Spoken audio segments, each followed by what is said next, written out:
Hello everybody. Welcome to another Rick's Tech Pub on a what is today?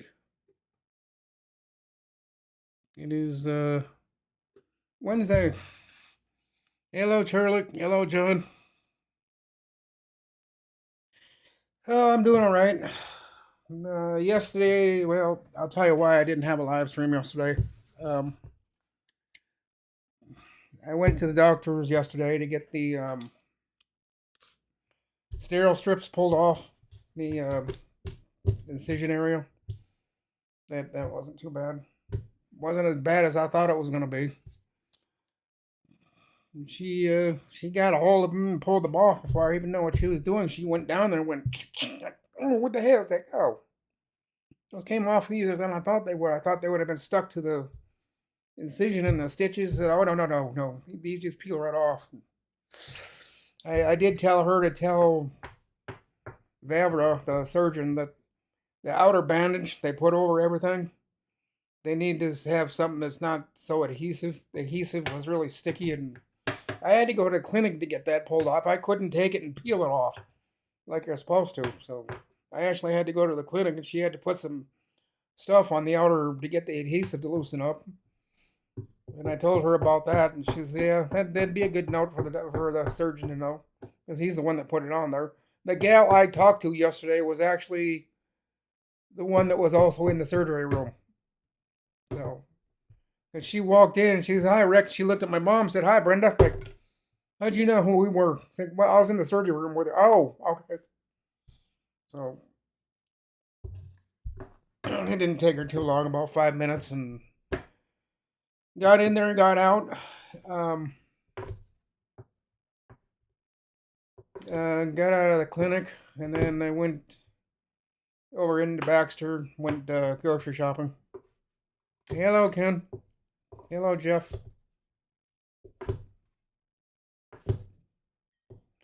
So, Charlie had asked to answer your question of how it's going. It's going all right. Um, Yesterday, after I got done with the clinic, ouch.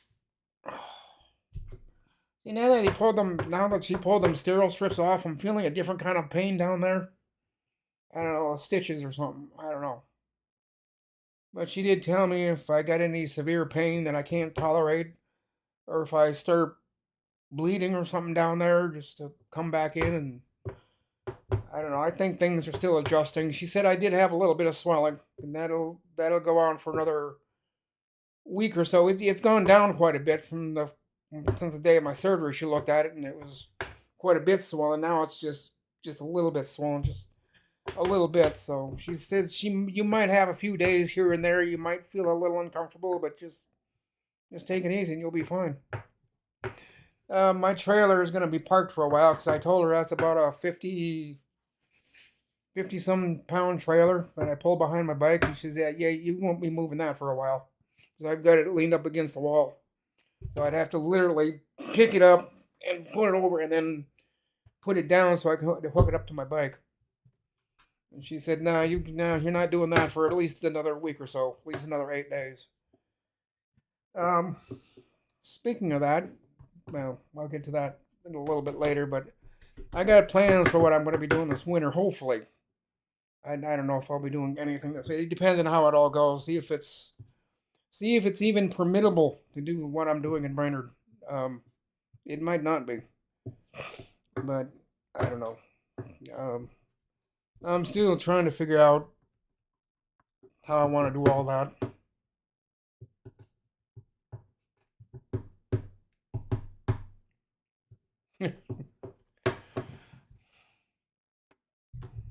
So how you doing, John? How you doing, Ken? You guys doing all right? Yeah, I don't know. I wasn't quite ready for grocery shopping yesterday because after the clinic, then I went over to Super One. Um, I don't know. I didn't get as much as I wanted because next week on the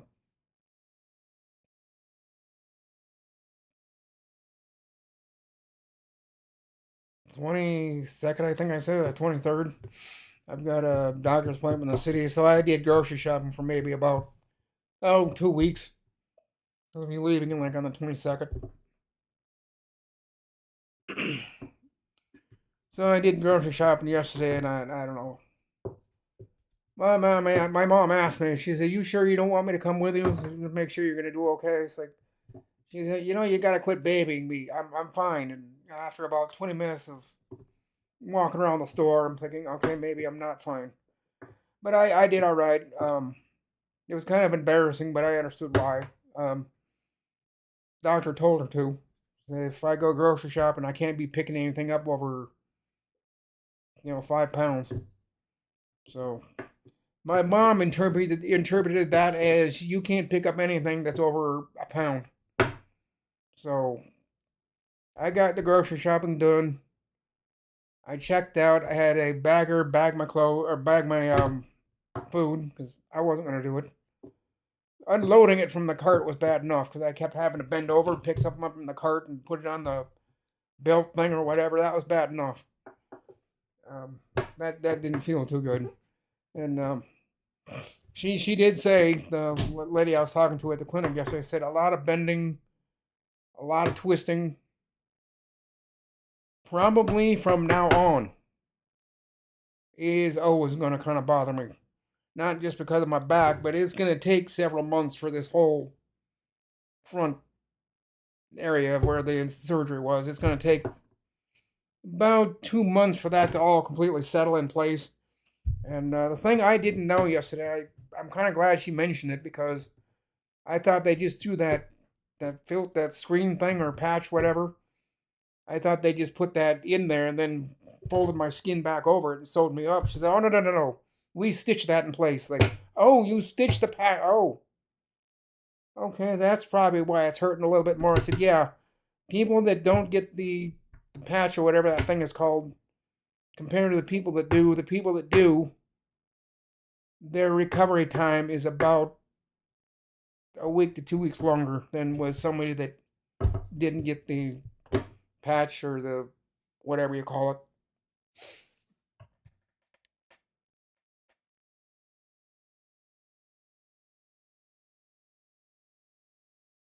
No, that sounds like fun, John.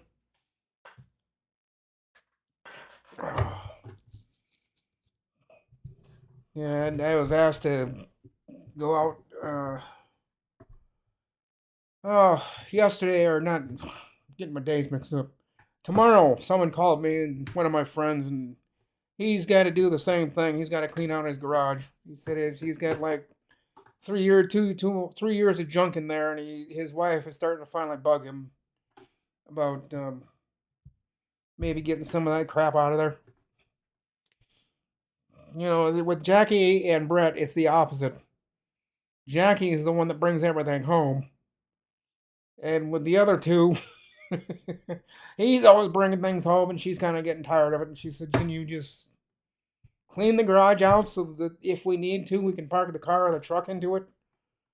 Right now, you can't park anything. It's right. I mean, junk's right up to the door. I mean, you open the door and the stuff is sitting right there. You can't even walk in there. It's so. I'm just gonna go over there, keep him company, because it's only gonna be him and me there because his wife is at work and um, he's got a few health issues that is preventing him from working. So I'll go over there for an hour or two and just keep him busy and I don't know, keep him busy while he's moving things around. Or what we need to do is go to take a load over to the landfill. He's got some stuff in there that his son's gonna come over one of these days, and they're gonna load up the trailer and probably just go over to the other side of town here with a trailer of iron or metal or whatever, and just drop it off, and you get paid for it, per ton or whatever. I don't know how exactly they do that, but um, he's got a 50-foot. Well, no, he's got a smaller trailer. He's got a 30-foot, and he's got a 50. Um, I don't know which one he wants to start throwing things into, but Um, yeah, I just happened to be over there the other day because I stopped and wanted to ask him a question about something, and his wife was actually talking to him about it, about the garage situation. He says, "Can we do something about this?" That's when I just pulled up to him, and that's when she was pointing at him. She said, "Can we do something about this?" And I stopped my bike and I looked at her. I said, "Do something about what?" She says, "Oh, hi, Rick. Do something about this damn garage. I can't even park the car into it." Like, yeah, Paul, we should probably do something about that. I said, "Yeah, I've been wanting to, but he just, he's been putting it off. Now his wife's starting to get on him, and I don't know. He's going to try to do a little bit of it tomorrow. So, tomorrow after, I told him yeah, I told him I'd be, over there after my live stream. Which, speaking of live streams, just a quick note here is I'm gonna be cutting down my live streams to about a half hour because I don't know. It's to go an hour really is kind of a lot of people ain't liking it, and they say you're starting to hit dead air. But you ain't talking, they ain't saying anything on chat, and I said, why don't you cut it down to like 25 minutes? I mean, it don't seem like you're doing much in your live stream, so yeah, there really ain't no sense in going an hour. So I think for a while until I come up with something more interesting, I think they're gonna be about a half hour, unless some conversation comes up that's really interesting and I can't pull myself away from. Then I'll stick around. But I think for the time being, I think I'll stick to about a half hour. I can't really be sitting in this chair for that long. So the way I'm sitting, I'm crunching my belly and putting pressure on the incision. It's just the way these desk chairs are and the way I have to sit in them. I can't sit straight up. Ouch. Feels like my shirt is sticking to the incision area.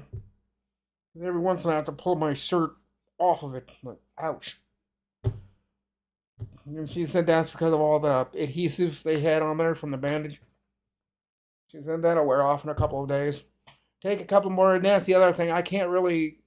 They say you can, but the other day I tried taking a shower.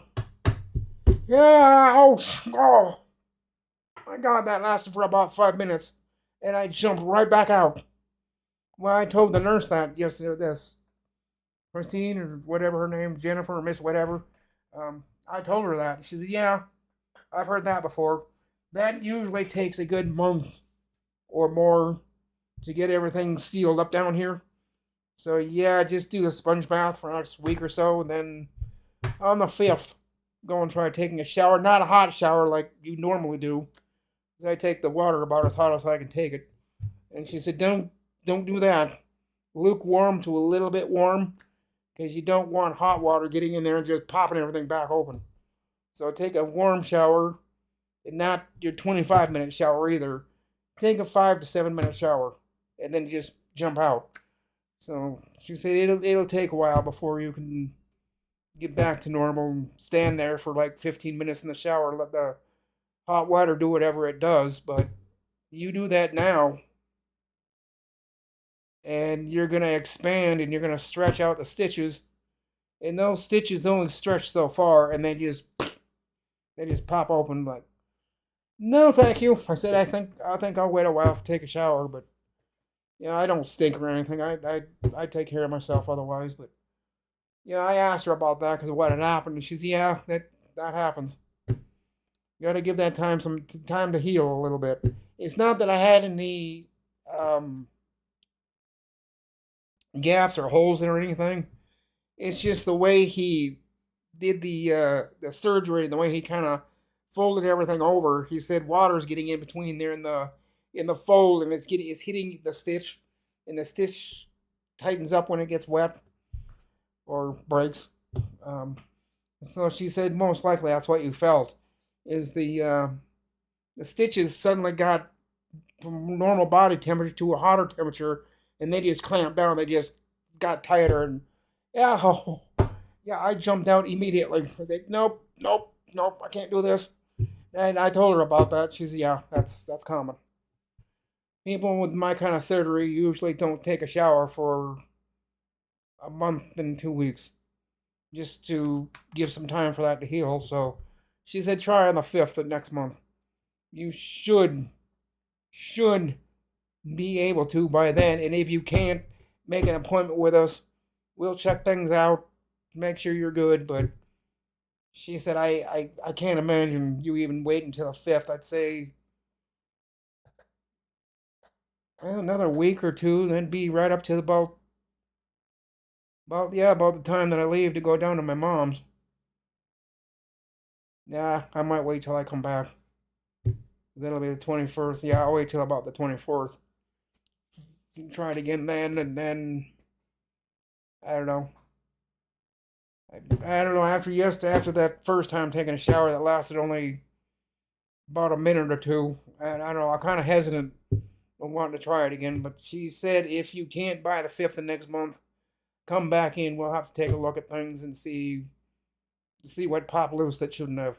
She looked at it yesterday. She said you're good to go for now, but just take it easy. Don't overdo it. Because those stitches, as stitched, and she said, do not. I told her about me pulling stitches when I reached over the other day and I pulled on my stitches. She said, do not do that again. You can't afford to do that because if you pull one thread of that stitch out of place, it's going to tighten back down in an area where you don't want it, where it's not supposed to.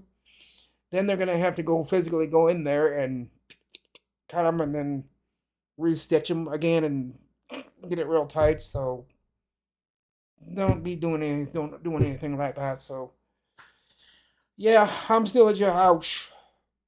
See, I'm doing better. I'm breathing in. I still can't sneeze real hard and I can't cough real hard, but it's getting better. Day by day, I can sneeze and cough a little bit more than I did the day before. But I tell you, the sneeze I had this morning rocked me out of bed.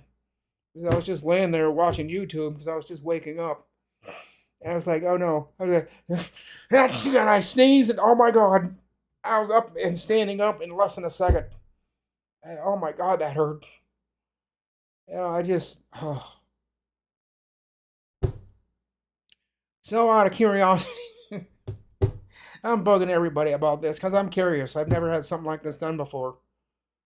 Um, I wrote Dr. Vavra in my chart. I wrote him a note and said, I sneezed this morning and it hurt like a mother.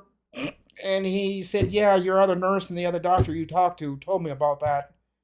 I said, yeah, be easy on that. If you can slow your sneeze down, don't come out with a full force sneeze because you're going to tear things out of place. But um, he said, yeah, if that's still a problem after the 1st of the month, then on the 5th, he'd like to see me back in the clinic and they'll take a look at things. But he can't imagine.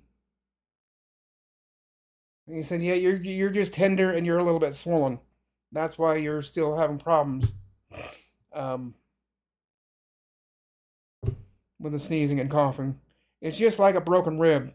You can't sneeze and you can't cough really hard because, oh my God, does it hurt? Well, that's kind of how I am, except down in my belly button area. If I sneeze really hard, I cough really hard. Oh,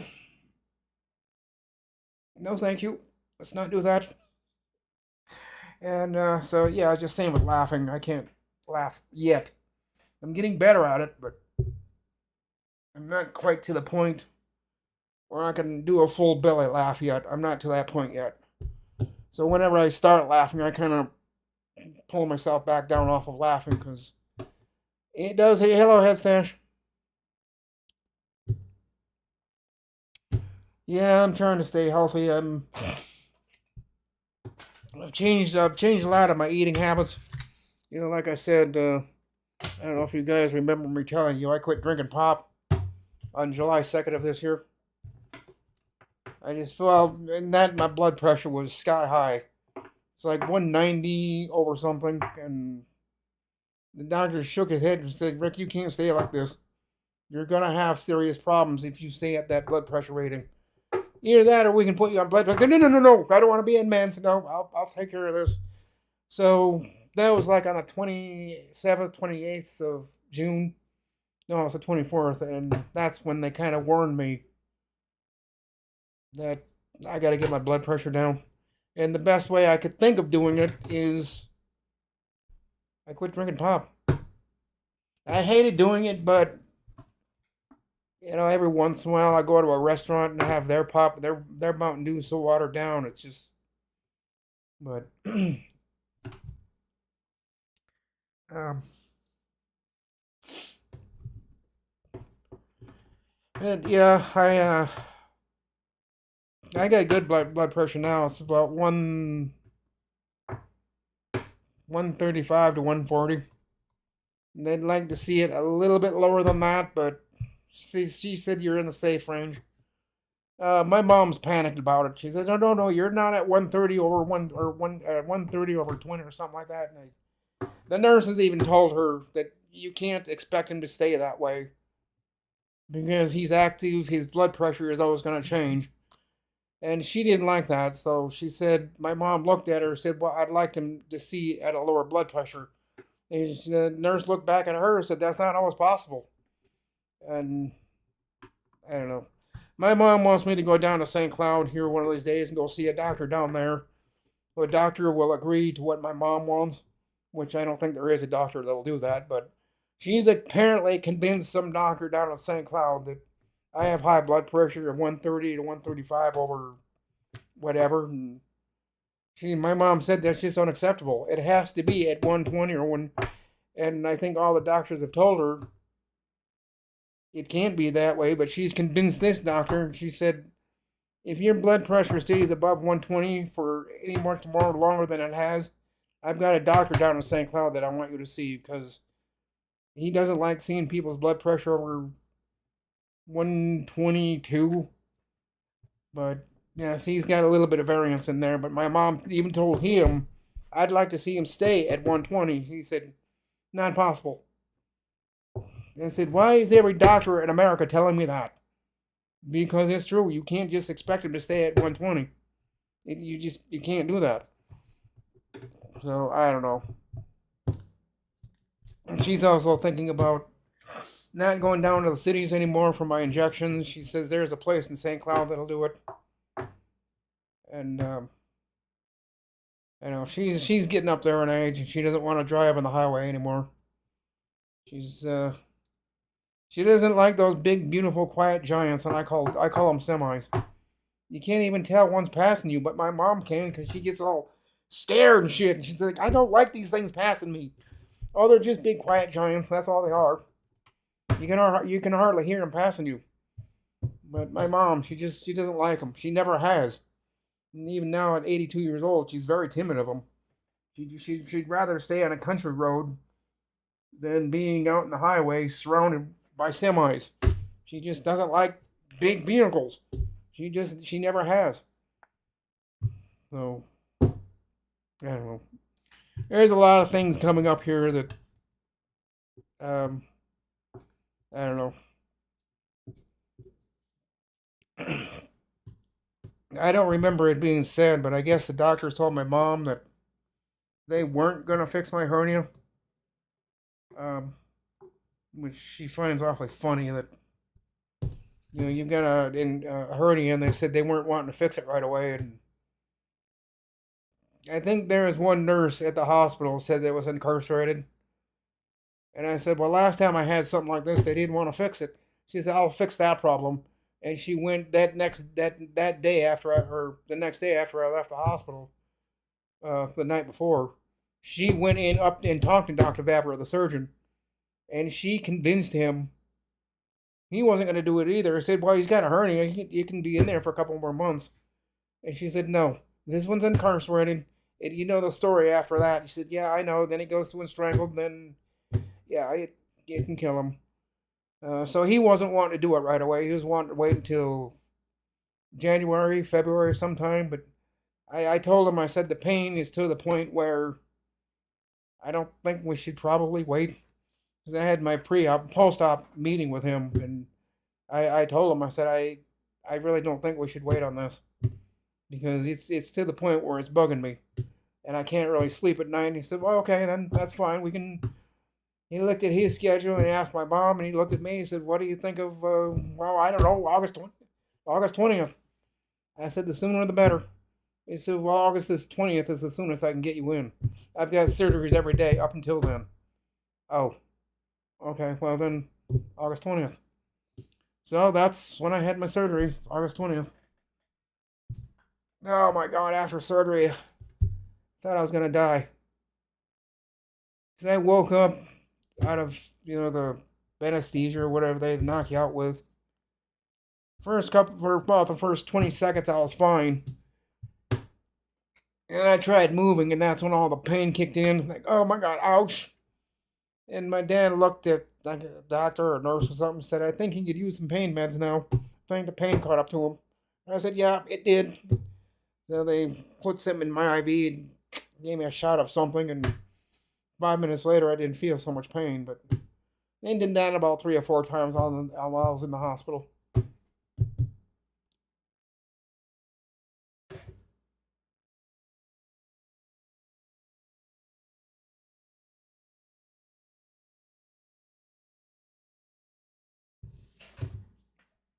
Mm. Yeah, I had it was just the last week or the week before. I think it was last week. Someone gave me a glass of Mountain Dew. Gave me about that much in the glass because I didn't want much. I just wanted the taste of it. Now it's to the point where I don't even want it because the carbonation is so strong in Mountain Dew. I had that little bit of Mountain Dew and I said, "That's it. I don't want it no more." Now I know why doctors. Now I know why doctors want you off that stuff. It's the carbonation is what kills you. The carbonation and all the other stuff that's in Mountain Dew and Pepsi. It's just carbonation kills your teeth, and the rest of the Mountain Dew, all the stuff that's in it, will kill your guts. So I just drink water nowadays, or I get my sparkling ice. That's what I get is sparkling ice. And in the meantime, I drink water. Oh. Yellow winter mute. And Ken Stout just woke up at 2 something in the afternoon. Wow. Or 1 something, or 3 something. I keep forgetting you're an hour ahead of me. So it's 2:28 here. It must be almost 3:30 there. I can't imagine sleeping until 2 o'clock in the afternoon. In fact, I know I couldn't. Yeah, my phone starts ringing at people knocking at my door at 9 o'clock in the morning. So yeah, me sleeping until 2 or 1 or 2, that ain't gonna happen. People in this town won't let me do that. Which is gonna suck this winter because I'm taking this winter off like I have for the last last 2 winters. So I think after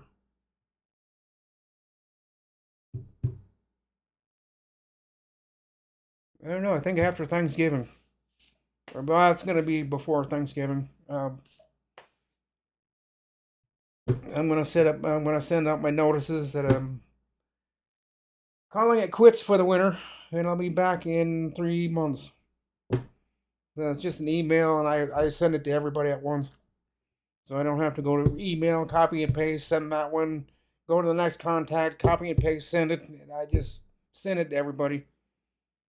Except I do the blind carbon copy, so other people can't see anyone else's address. I made that mistake once. I just wasn't thinking what I was doing, and I didn't do a blind copy, and I knew immediately after I sent the email, and the two subject was line after line after line after line. I said it shouldn't be like that. Why is that? And I looked like, oh shit, I got people there. Uh-oh. Well, I was gone done too late. I had already sent the emails, and I about 5 minutes later got a phone call from two other people. Said, "Rick, you have everybody's email attached to it." Yeah, I know. I noticed it after I sent it. So now I'm a little bit more diligently careful. I make sure it's a blind carbon copy instead of an open one where everybody can see each other's emails. I made that mistake once about 5 or 6 years before, and I sent out an email to, I don't know, 6, 7 people. And as soon as I hit the send button, I said, I hope I sent a blind copy, and nope, I didn't. So, yeah.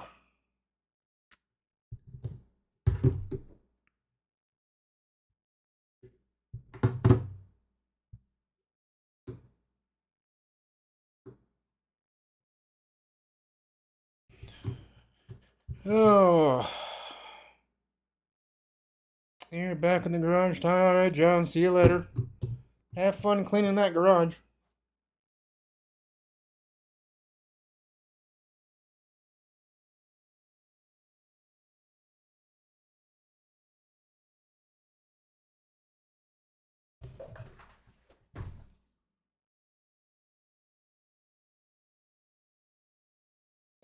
I can always tell my neighbor's home because I can hear her flip flops. There, she's unlocking her door, opening the door, closing the door.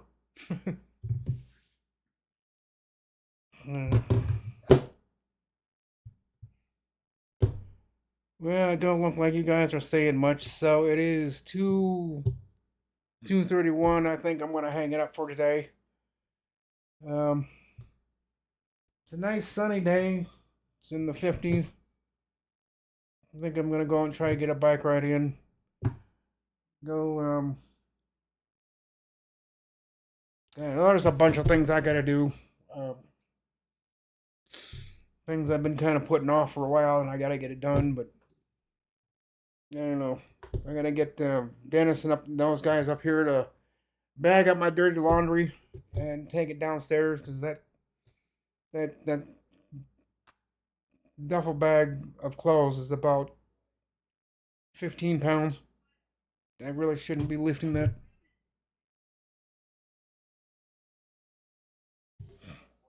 Shouldn't be lifting that much weight yet. So I got either Gary or I got Ricky or I've got the guy at the end of the hall. I said, "Oh, if you need help with anything, just let me know." So I'll be knocking on one of their doors because they'll take my laundry down with me for me. So I can't carry it. I'll be on the floor if I tried picking that up. But anyhow, I do want to thank you guys for being here today. Um, as far as I know, there will be a live stream tomorrow. Unless something comes up between now and then, and I don't think there will be. So, uh, same time, same place. Don't have an idea yet what we'll talk about yet, but I don't know. I'll scribble a couple of ideas down. Um, but in the meantime, I hope you all have a great day. I'm gonna go out and try to enjoy some daylight, and then take a trip around town. Then probably get on Zoom around 3:15 or something like that. I'll get back just before all the school traffic starts going past my building. That it takes a while to get out of here when the traffic's like that. So I think I'm gonna take a bike trip and get home before the high school traffic starts. So you guys have a good day, and I'll see you all tomorrow. Have a good one. Bye for now.